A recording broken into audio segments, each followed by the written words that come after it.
Today, we're covering the latest tech and EV news, Tesla's new temporary lease prices, BYD surpassing Tesla in sales, Rivian's R2 nearly ready for delivery, and more. Let's get started. First up, Tesla is releasing full self-driving FSD version 11.1.5, made especially for the Cybertruck. This update adds key features the Cybertruck was missing, like starting a trip with one tap via the FSD interface, making it more user-friendly and efficient.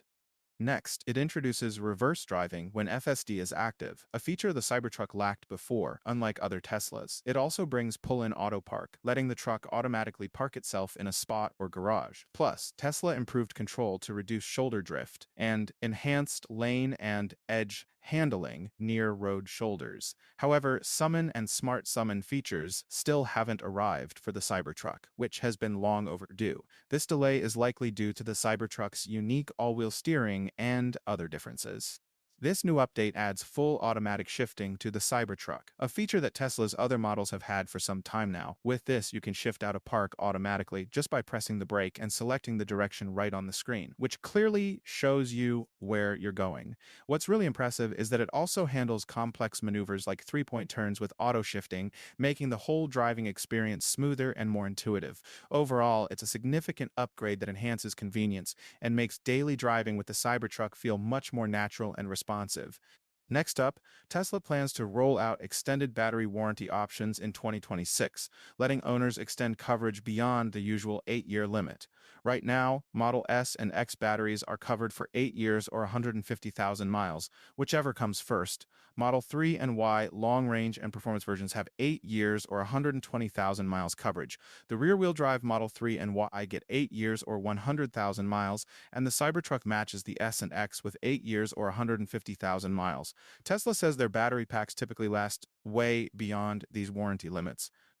Pricing details aren't final, but experts expect the extended warranty will cost around $100 to $200 a month, depending on the model and battery size. This follows Tesla's recent 7-year, 70,000-mile propulsion warranty introduction. Also, the new Performance Model Y is about to launch in the US.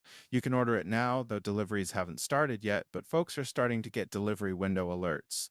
This model is exciting since it's Tesla's first US car featuring adjustable extra leg support. Next up, we'll soon hear the results of Tesla's shareholder vote on Elon Musk's huge compensation package, potentially worth up to $1 trillion over the next decade. It involves 423.7 million Tesla shares, divided into 12 chunks of 35.3 million shares each, based on hitting certain market cap and operational goals. One big target is Tesla reaching an $8.5 trillion market cap. They're aiming to deliver 20 million vehicles, operate 1 million robotaxis, and pull in $400 billion in adjusted earnings. Analysts say if this package passes, it signals strong investor trust in Elon Musk's leadership. But if it fails, it could mean the opposite. And Elon has even said he might leave if it doesn't go through. He said, quote, Tesla's worth more than all the other automakers combined. So, whose CEO would you want to run Tesla? It won't be me. The vote results are coming in today, so we'll see. But it shows clearly where Tesla plans to go. Now, on vehicle sales, BYD is really doing well, especially in the UK. Last October, BYD registered nearly 7 times more new cars than Tesla in the UK, according to the UK Automotive Trade Group. Year-to-date, BYD's registrations jumped over 6 times, while Tesla's dropped about 4.5%, partly because BYD is newer in the market. It's fascinating because BYD competes by offering cheaper, affordable EVs. Tesla mainly offers budget versions of existing models. We'll see if Tesla needs to up its game to keep its spot here. Moving to Rivian, they delivered 13,201 vehicles in Q3 2025, up from 10,661 in Q2. We knew about the deliveries, but their revenue hit $1.56 billion,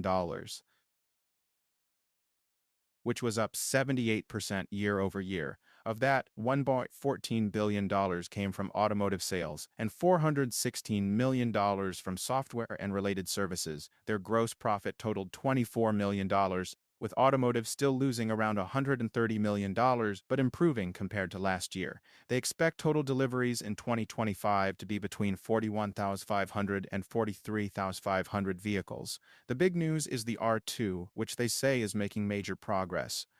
The assembly plants are ready, validation builds are happening, and they're aiming for deliveries early 2026, so this could drop quite soon, which is really exciting.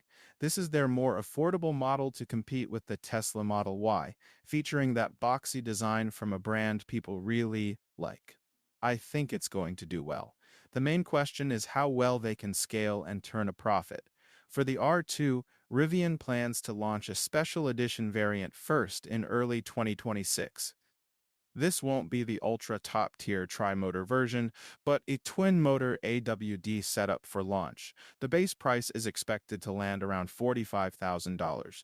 One cool feature they announced is bidirectional charging, letting it power a home or act as energy storage. Plus, the R2 will probably offer over 300 miles of range in at least one config.